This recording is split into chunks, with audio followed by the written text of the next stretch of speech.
Waalaikumsalam, silakan masuk. Silakan duduk, Ki. Iya, Bu.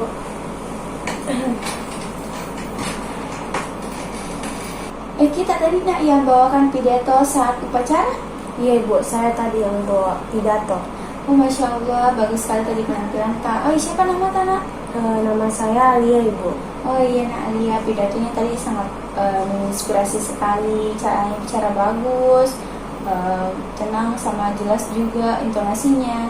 Nah, apakah kamu sering mengikuti lomba pidato atau public speaking begitu sebelumnya? Iya, Bu, jadi saya itu beberapa kali ikut lomba pidato di sekolah dan pernah menang sekali di tingkat kecamatan. Luar biasa, itu pencapaian yang patut dibanggakan dan kamu pasti sering berlatih keras untuk bisa tampil seperti itu. Iya, Ibu, kadang-kadang tuh saya merasa gugup, tapi saya tetap mencoba yang terbaik. Nah, dan itu berhasil ya. Nah, kalau tadi pelajarannya di kelas apa hari ini? Tadi itu belajar sejarah. Setelah itu saya belajar bahasa Inggris, tapi Ibu Nisa tidak masuk. Oke, jadi berarti jam kosongnya sekarang. Ya, iya, Bu. Itu ada tugas. Tadi saya sudah selesai, jadi karena tugasnya sudah selesai, saya bisa ke ruangan BK. Oke, bagus ya Nak, karena tugasnya sudah selesai, berarti kami ini menunjukkan disiplin dan bertanggung jawab. Oke, tapi sepertinya Nak Alia di sini datang ke ruangan BK karena ada sesuatu yang ingin diceritakan. Iya, Bu, jadi saya punya masalah, tapi saya bingung mau ceritanya itu mulai dari mana. Oke, tidak apa-apa ya. Kamu bingung untuk ceritain mulai dari mana? Oke, sebelumnya di sini Nalia sudah tahu belum ada beberapa guru BK di sekolah? Tidak tahu, Ibu. Oke, jadi di sini ada 3 guru BK.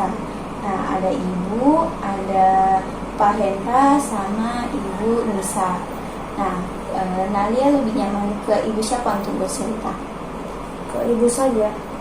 Oke, jadi kalau ke Ibu, Nalia tidak perlu ragu karena Nalia pilih Ibu. Nalia bisa mengungkapkan pendapatnya secara terbuka karena Ibu di sini mendengarkan Nalia, jadi tidak perlu khawatir juga karena Ibu itu memegang pada etik, yaitu salah satunya ada asas kerahasiaan. Jadi apapun yang Nalia ceritakan kepada Ibu itu tidak disebarluaskan tanpa seizin dari Nalia, seperti itu. Iya, Bu. Jadi ada kode etik ya? Iya, betul. Jadi kamu bisa bercerita sebebas mungkin karena hanya kita yang tahu, dan Ibu harap kamu juga terbuka untuk mengungkapkan apa permasalahannya sehingga kita bisa menentukan solusi secara bersama-sama, seperti itu ya. Iya, Ibu. Oke, Ibu memastikan bagaimana posisi duduknya, sudah nyaman Miki? Iya, Bu, saya sudah nyaman. Oke, kalau tidak nyaman nanti langsung diperbaiki saja posisinya ya. Iya, Bu. Oke, nah kalau begitu Ibu harap bisa kamu bisa santai, jangan merasa terburu-buru. Ibu juga akan mendengarkan semua cerita kamu dengan sepenuh hati. Nadia juga bisa memulai ceritanya dari mana saja yang menurut Nadia itu paling nyaman. Baik, Ibu, saya akan mencoba untuk bercerita. Oke, namun sebelum itu kita tentukan dulu ya waktunya. Bagaimana dengan 30 menit, apakah bisa? Iya, Bu, saya setuju dengan 30 menit. Oke, kalau begitu sesi kita akan berlangsung sekitar nanti 30 menit dan semoga waktu ini maksimal untuk menentukan solusi dari permasalahan dari Nalia. Oke, Ibu mau tanya bagaimana perasaannya saat ini? Sejujurnya, Bu, saya tuh perasaannya campur aduk. Ada sedikit lega karena saya bisa bicara dengan Ibu, tapi juga masih cemas karena masalah ini itu masih belum selesai. Oke, wajar sekali ya Nah, seperti itu Nalia. Ibu apresiasi karena kamu berani datang ke sini untuk mencari bantuan. Nah, itu langkah pertama yang penting untuk menyelesaikan suatu masalah. Terima kasih, Bu. Saya merasa lebih nyaman untuk memulai cerita. Oke, jadi ingat ya Nalia, Ibu di sini bukan untuk menghakimi, tapi untuk mendukung Nalia sendiri untuk menemukan solusi terbaik.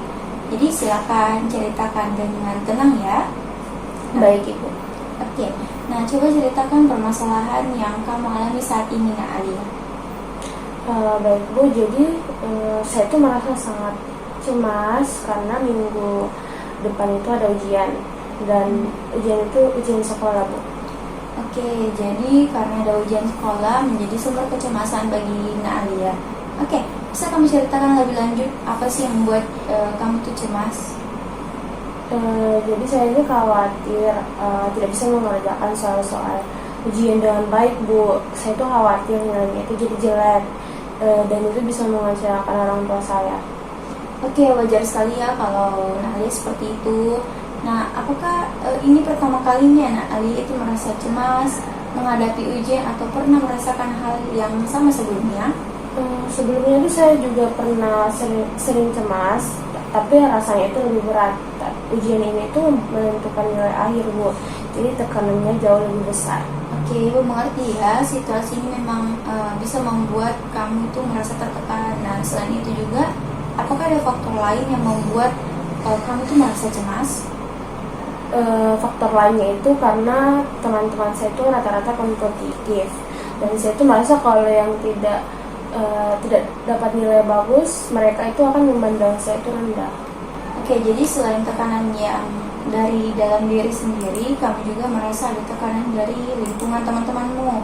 Nah, apa yang membuatmu berpikir bahwa teman-teman ini akan memandangmu rendah jika nilai kamu itu tidak sebagus mereka? Karena mereka itu sering membicarakan siapa yang mendapatkan nilai tertinggi atau terendah Bu. Jadi saya itu takut mereka akan membandingkan saya dengan orang lain. Oke, jadi tampaknya persaingan di kelas itu cukup terasa ya. Nah, oke, kalau Ibu boleh tahu bagaimana biasanya hubungan Naalia itu dengan teman-temannya?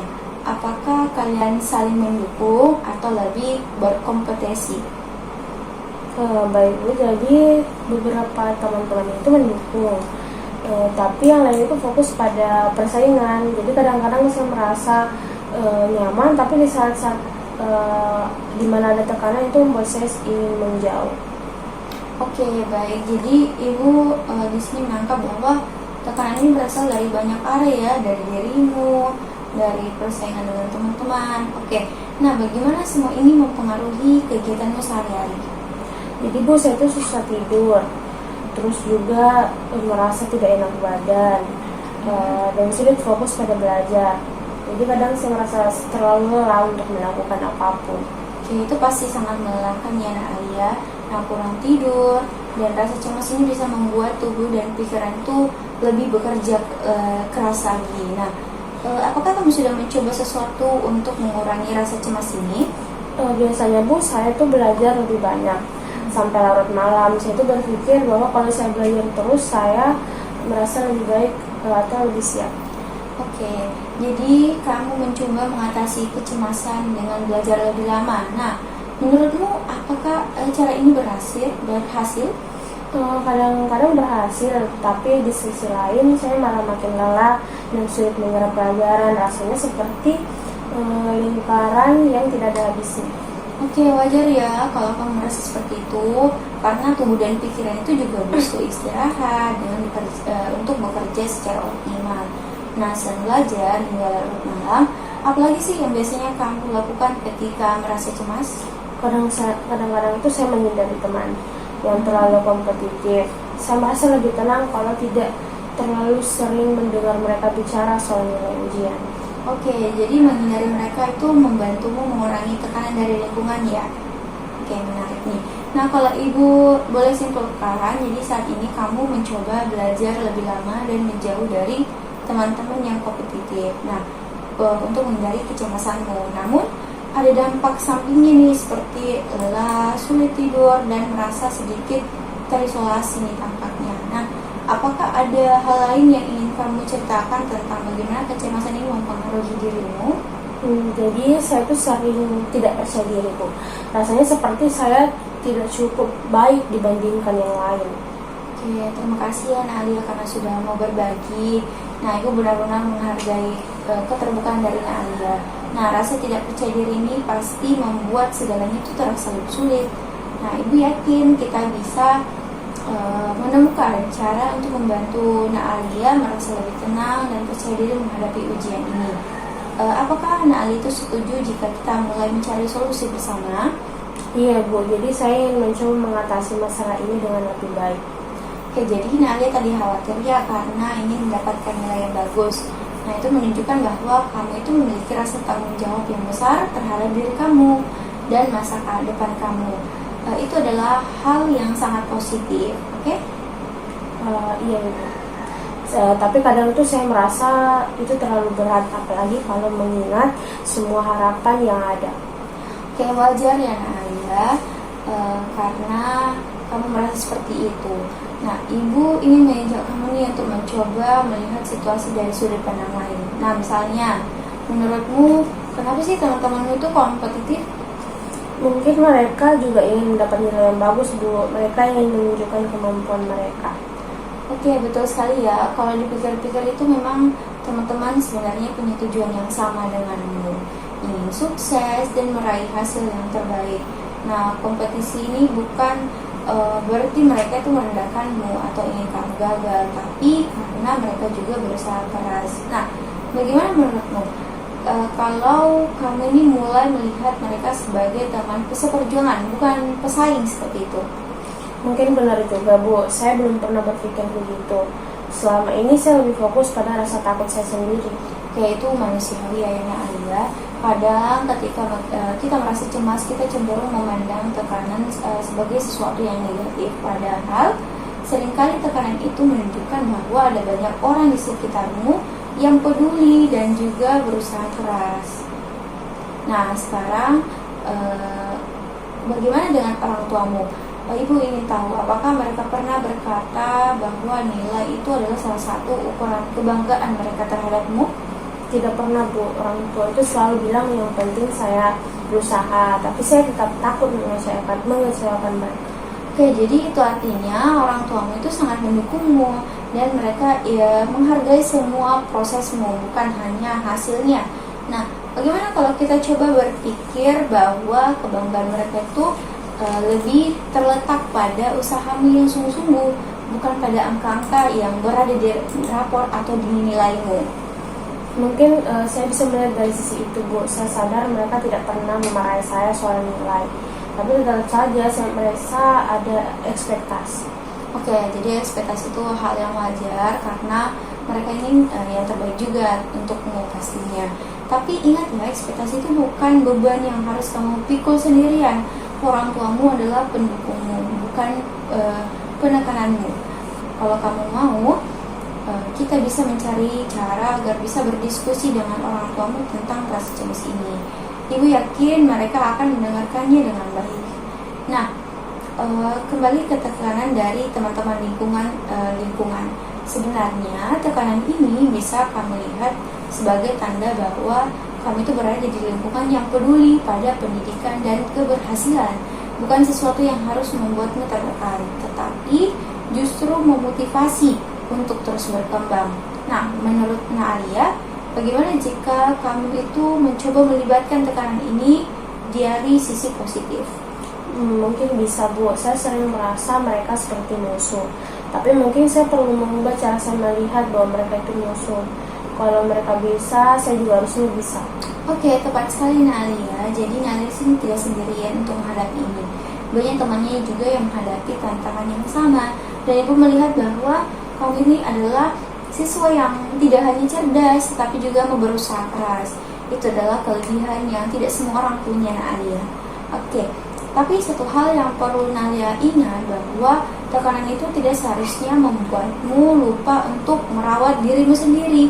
Jadi tubuh dan pikiran juga itu butuh istirahat agar kamu bisa memberikan yang terbaik.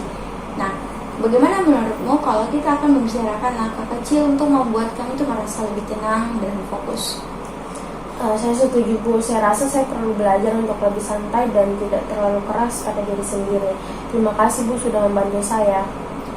Oke, nah sekarang kita coba pikirkan strategi apa sih yang bisa mempersiapkan ujian dengan baik tanpa harus merasa tertekan.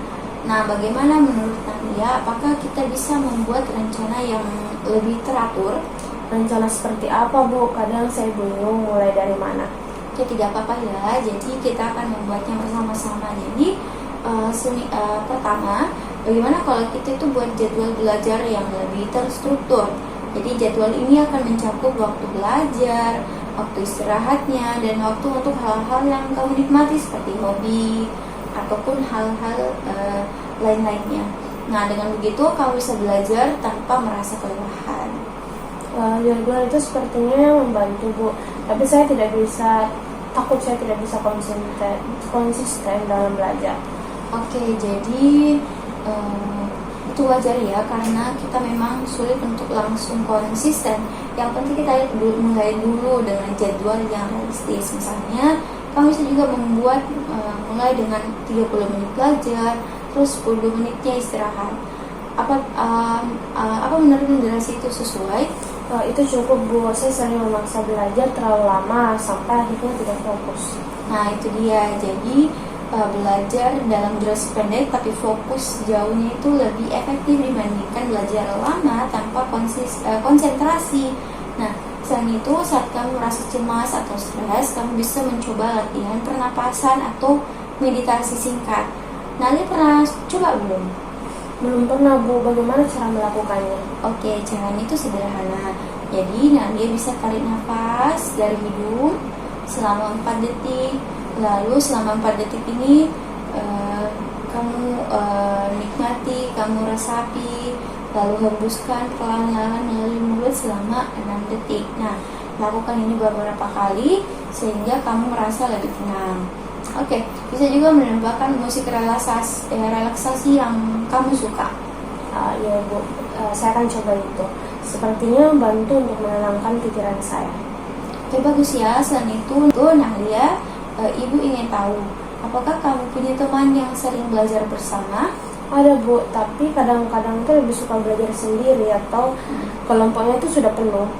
Oke, bagaimana kalau kamu mengajak 1 atau 2 orang teman yang menurutmu bisa mendukungmu, bukan justru membuatmu itu merasa semakin tertekan? Belajar bersama itu bisa menjadi cara yang menyenangkan untuk saling berbagi ilmu loh. Saya rasa itu ide yang bagus, Bu. Ada satu teman saya yang sepertinya cocok diajak belajar bersama. Oke, bagus sekali. Dengan belajar bersama di sini, kamu bisa saling bertukar pengetahuan dan saling memotivasi satu sama lain. Tapi diingat ya, jangan sampai terlalu banyak mengobrol agar waktu belajarnya itu tetap efektif. Oke, nah terakhir Ibu ingin kamu punya waktu juga untuk melakukan aktivitas yang kamu sukai setiap harinya. Nah, apa sih yang biasanya membuatmu tuh merasa senang atau santai? Saya suka mendengarkan musik, Bu, dan kadang-kadang menggambar. Itu tuh membuat saya rileks. Oke, jadi itu aktivitas yang bagus dan baik. Jadi masukkan juga ya ke jadwalmu minimal 20 atau 30 menit setiap hari agar kamu tuh bisa mengisi energi positif. Nah, bagaimana menurutmu tentang rencana ini? Saya rasa ini terstruktur, Bu, dan saya suka karena tidak terlalu fokus dalam belajar yang lama, tapi juga memperhatikan keseimbangan. Oke, bagus ya. Jadi Ibu percaya bahwa kamu itu bisa melakukannya.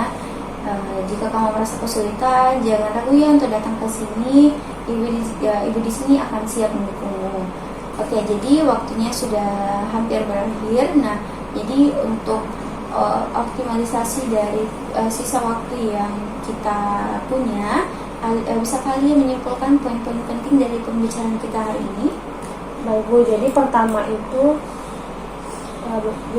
pertama itu saya harus mulai membuat jadwal yang teratur, termasuk menyiapkan waktu istirahat dan kegiatan santai seperti menggambar agar tidak terlalu stres. Kedua itu saya harus jika merasa cemas, saya bisa melakukan latihan pernapasan untuk menenangkan saya. Ketiga, sebaiknya saya belajar bersama teman. Oke, bagus sekali Nahlia. Jadi Nahlia sudah memahami inti dari diskusi kita pada hari ini. Tidak hanya itu ya, Ibu juga melihat kamu ini memahami pentingnya mengelola waktu belajar agar lebih efisien dan bisa mengurangi tekanan. Oke? Iya, Bu. Saya juga belajar untuk tidak terlalu memikirkan pikiran teman, karena mereka juga punya tujuan masing-masing dan itu bukan hal yang harus untuk merendahkan saya. Oke, bagus sekali. Nah, selain itu juga penting ya juga untuk mengingat bahwa orang tua itu akan selalu menghargai usaha dari Nahlia, bukan hanya dari hasil akhirnya. Jadi Nahlia fokus pada proses belajarnya dan usaha yang kamu lakukan. Iya Ibu, itu membuat saya lebih lega. Oke, Ibu senang mendengarnya. Oke, kalau sekarang bagaimana perasaannya setelah sesi ini? Saya merasa lebih tenang dan juga percaya diri Bu. Saya merasa lebih siap menghadapi ujian nanti. Alhamdulillah ya. Oke, jangan lupa Ibu di sini selalu ada kalau kamu butuh untuk tempat berbagi atau bantuan. Jadi selain itu Ibu ingin mengingatkan bahwa kesehatan fisik itu dan mental sama-sama pentingnya. Jadi kamu pastikan tidur yang cukup dan makan yang teratur. Baik Bu, saya akan berusaha menjaga pola hidup saya. Oke, jadi Ibu percaya kamu bisa melakukannya. Dan sekarang sebelum kita akhiri, ada hal yang ingin kamu tanyakan atau sampaikan kepada Ibu? Sepertinya sudah cukup Bu, saya merasa sudah mendapatkan banyak pencerahan dari sesi ini. Oke, baik, jadi nanti Ibu akan berikan kertas yang berisikan poin-poin untuk Nak Alia baca-baca kembali, untuk ingat-ingat kembali. Nah, Ibu juga sangat bangga dengan usaha dan keberanian Nak Alia untuk berbicara. Nah, ingat ya Nak Alia itu tidak sendiri dan Ibu selalu siap untuk membantu. Semoga sukses ya dengan persiapan dan ujiannya nanti.